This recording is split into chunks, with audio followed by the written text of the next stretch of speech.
अहमद खान साहब, ऑपरेशन सिंदूर के बाद के हालात अगर हम देखें, अस्करी और सफारती तौर पर पाकिस्तान ने एक्सेल किया है, अपना लोहा मनवाया है। आलमी अदालतों के ऊपर कमेंट अभी इंटरनेशनल फोरम्स पे शहजाद साहब ने भी दिया कि हमने वहाँ काफ़ी टाइम लगाया चीज़ें, मगर पाकिस्तान को कुछ हासिल हुसूल नहीं हुआ। मगर आलमी अदालतें या सफारती महाज है, क्या पाकिस्तान वो सलाहियत रखता है वहाँ भारत को शिकस्त देने की? 2-3 सुपर पावर्स हैं, वहाँ जाके बात करने की जरूरत है, या फिर भारत हमें उस जगह ले जाना चाह रहा है जहां पाकिस्तान खुद कह रहा है हमारी रेड लाइन है और फिर हम किसी भी हद तक जाएंगे?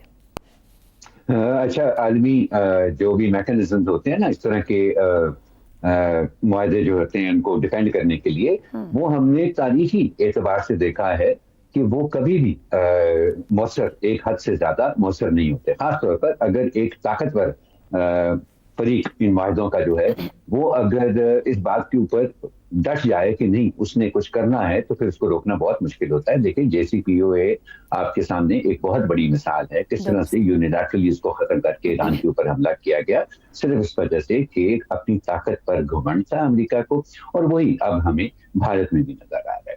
लेकिन अच्छा, इसी सूरत हाल में आपने पहले भी 1-2 दफा ये सवाल किया कि पाकिस्तान के पास ऑप्शन क्या है। हमने न्यूक्लियर ऑप्शन की बात की, हमने और भी चीजों का जिक्र किया।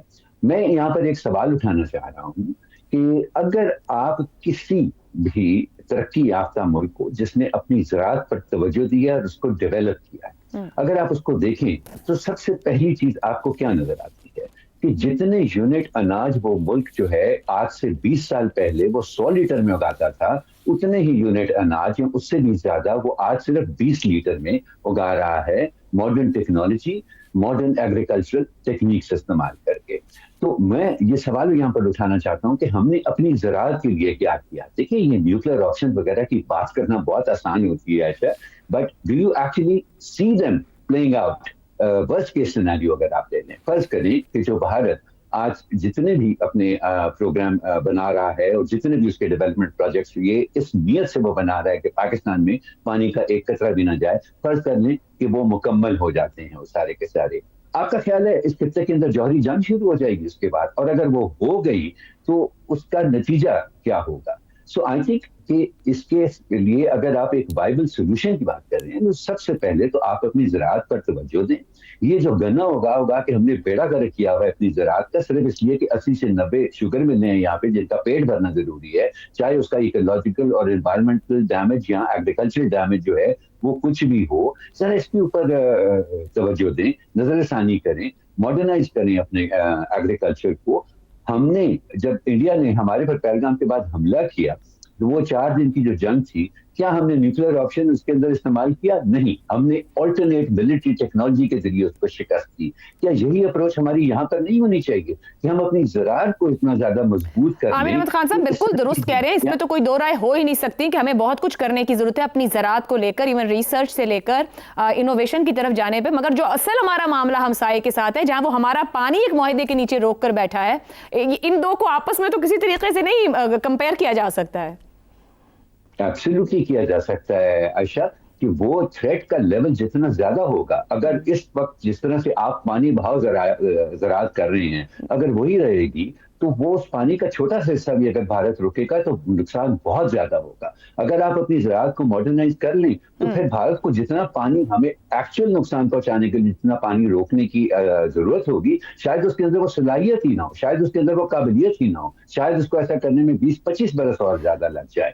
तो मेरा ख्याल है कि अपने घर के ऊपर तवज्जो देना। साहब, हम ऑलरेडी 14 टॉप 14 में हैं, पानी जिनके पास खत्म हो रहा है।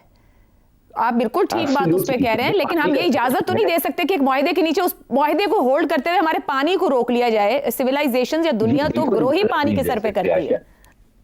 अच्छा, बिल्कुल हम इजाजत नहीं दे सकते, लेकिन हम इसको अपनी नालायकी और अपने निकम्मेपन का बहाना भी नहीं बना सकते। तभी तो एक सवाल था कि हम इंटरनेशनली कभी अचीव क्यों नहीं कुछ कर पाए? जब हम मुआहदे करते हैं तो हम क्या अच्छी वकालत नहीं कर पाते उनकी? नहीं, ऐसी कोई बात नहीं है आशा। ये अपर राइपेरियन स्टेट्स होती हैं जिनके पास पानी के ओरिजिन का कंट्रोल होता है, हाँ। वो सारी दुनिया के अंदर जो लोअर राइपेरियन स्टेट होती हैं उनके ऊपर उनकी एक बर्तरी होती है और उसको डील करने के तरीके आपको सोचना होता है। ठीक हो गया। शहजाद साहब कुछ कहना चाह रहे हैं?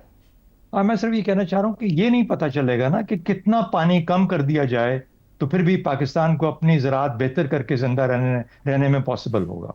या तो ये अगर फिगर पता लग जाए ना कि इतना पानी है हिंदुस्तान जब तक बंद कर लेगा वो तो ठीक है। हुकूमतें, रियासतें अपने रेड लाइंस मुतय्यन करती हैं। हमें 4 दिन की जंग में न्यूक्लियर स्टे नहीं करना पड़ा क्योंकि हमें न्यूक्लियर की जरूरत नहीं पड़ी, हमने उसके बगैर जवाब दे दिया। बिल्कुल तो इसमें भी बात ऐसी ही होगी, लेकिन ये नहीं है कि जाती पहले दिन उसके ऊपर एटम बॉम्ब मारे, अगर जरूरत होगी तो मारेंगे। Valid point. गुफ्तगू यहाँ पे रोकेंगे, ब्रेक लेना है, लेकिन एक और अहम मामला है, यहाँ बात हो रही है कहाँ कहाँ इम्प्रूवमेंट की ज़रूरत है। पाकिस्तानी हुकूमत या रियासत के लिए जो सबसे बड़ा चैलेंज रहा इसकी पैदाइश से लेकर अब तक 38 बार उस चैलेंज से निमटने की कोशिश की गई और हम नाकाम रहे हैं।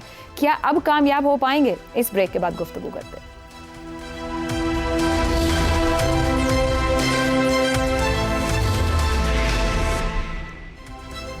प्रोग्राम में एक बार फिर खुशामदीद। पाकिस्तान में सिविल सर्विस इस्लाहात का मामला महज एक पॉलिसी बहस नहीं बल्कि एक तवील और मुसलसल नाकामी की दास्तान है। हुकूमत एक बार फिर ब्यूरोक्रेसी की तश्कील नौ की कोशिश कर रही है। इस मकसद के लिए वफाकी वज़ीर एहसन इकबाल की सरबराही में कायम आला इख्तियाराती कमेटी ने एक जामे इस्लाहाती ब्लू प्रिंट तैयार किया है, जिसे हालिया बरसों में सबसे मुकम्मल मंसूबा करार दिया जा रहा है। ताहम ये पहला मौका नहीं। सरकारी रिकॉर्ड के मुताबिक सिविल सर्विस इस्लाहात के लिए पाकिस्तान में अब तक करीबन 38 कमीशन और कमेटीज कायम की गई हैं। 1948 के जस्टिस मुनीर कमीशन से 2021 में डॉक्टर इशरत हुसैन के इस्लाहाती पैकेज तक करीबन हर हुकूमत ने ब्यूरोक्रेसी में इस्लाहात की तजावीज़ और कोशिशें की, लेकिन इनमें से बेशतर रिपोर्ट्स या तो सर्द खाने की नज़र हो गई या इन पर अमल दरामद ही नहीं हो सका। दिलचस्प अमर यह है कि इन तमाम इस्लाहाती कोशिशों में तकरीबन यकसा मसाइल और एक जैसी ही तजावीज़ सामने आती रही हैं। इनमें सीनियरिटी के बजाय कारकर्दगी की बुनियाद पर तरक्की, माहिरीन को निज़ाम का हिस्सा बनाना, भर्तियों और तरबियत के निज़ाम को बेहतर करना, पेशा वराना ग्रुप्स की तश्कील नौ, इख्तियारात को निचली सतह तक मुंतकली जैसे इस्लाहात शामिल हैं। मगर अफसोसनाक बात यह है कि तजावीज़ हमेशा तजावीज़ की हद तक ही रह जाती हैं। मौजूदा इस्लाहाती कमेटी ने भी एक नया मॉडल स्मार्ट सिविल सर्विस का तस्वुर पेश किया है, जिसमें स्पेशलिस्ट मॉडल, KPIs पर मबनी कारकर्दगी, CSS इम्तिहान में इस्लाहात, पेशा वराना क्लस्टर्स का क़याम और डिजिटलाइजेशन जैसे इक़दामात शामिल हैं।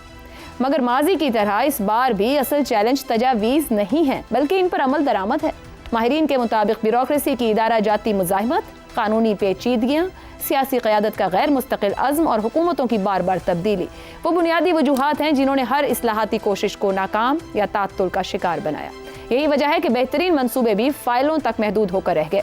ऐसे में अहम सवाल यह है कि क्या मौजूदा हुकूमत इस तारीखी जमूद को तोड़ पाएगी या कोशिश भी कर पाएगी या माजी की तरह महज एक दस्तावेज बनकर रह जाएगी। इसी पर सवाल रखेंगे और जानने की कोशिश करते हैं कि अब की बार तब्दीली आ पाएगी।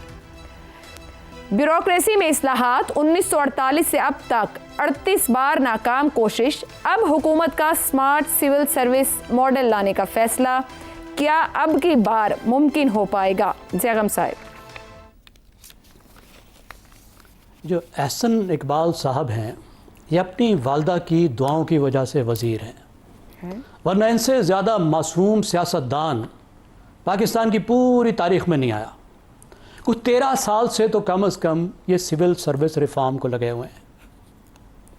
यानी मुस्लिम लीग के दौर में सिविल सर्विस रिफॉर्म, इस घर में ये बच्चा पैदा हो ही नहीं सकता। देखिए, पाकिस्तान जो है अंग्रेज़ सियासतदान को देकर नहीं गया था, अंग्रेज़ स्टेट एलीट को देकर गया था, सरकारी मुलाजमीन को देकर गया था। पाकिस्तान के जो सबसे मारूफ सोशोलॉजिस्ट हैं ना पाकिस्तान की तारीख के, उनका नाम है हमजा अलवी। पूरी दुनिया में उनका एक कंसेप्ट बड़ा मशहूर है, सैलरिएट, तनख्वाह लेने वाले। तो पाकिस्तान की हुकूमत शुरू से आज तक तनख्वाह लेने वालों के पास है और पेंशन लेने वालों के पास है। असल ताकतवर मुस्लिम लीग के दौर में क्या होता है? मुस्लिम लीग के दौर में तो सिविल सर्विसेज का मार्शल लॉ होता है। आपने देखा नहीं, कल हम क्या गुफ्तगू कर रहे थे, पंजाब में क्या बिल लाया गया है कि हर डिप्टी कमिश्नर जो है वो रंजीत सिंह होगा अपने ज़िले का। वो तो वैसे ही रंजीत सिंह बन जाता है जब इनकी हुकूमत आती है। तमाम सियासतदान जो हैं वो ब्यूरोक्रेसी के मातहत हो जाते हैं सिवाय शाही ख़ानदान के। पूरा मुल्क चलाती ब्यूरोक्रेसी है, तो ब्यूरोक्रेसी अपने गले में फंदा डाल के जो है वो पंखे से लटक जाएगी। जिन ताकतों पर वो मौजें कर रहे हैं, जो वो मज़े उठा रहे हैं, वो ख़त्म कर देंगे। आप आज के कल के अखबारात तो उठा के देखें, ये बोर्ड की मीटिंग्स के नाम पे ब्यूरोक्रेट्स को क्या मिल रहा है। वो तो करोड़ों रुपए उनको दे रहे हैं, उनके मजे किए जा रहे हैं, उनके माला माल उनको किया जा रहा है, और वो कहेंगे नहीं सारे रिफॉर्म। तो आप कह रहे हैं कि 38 के बाद 39 बार भी कुछ नहीं कर होगा। दो।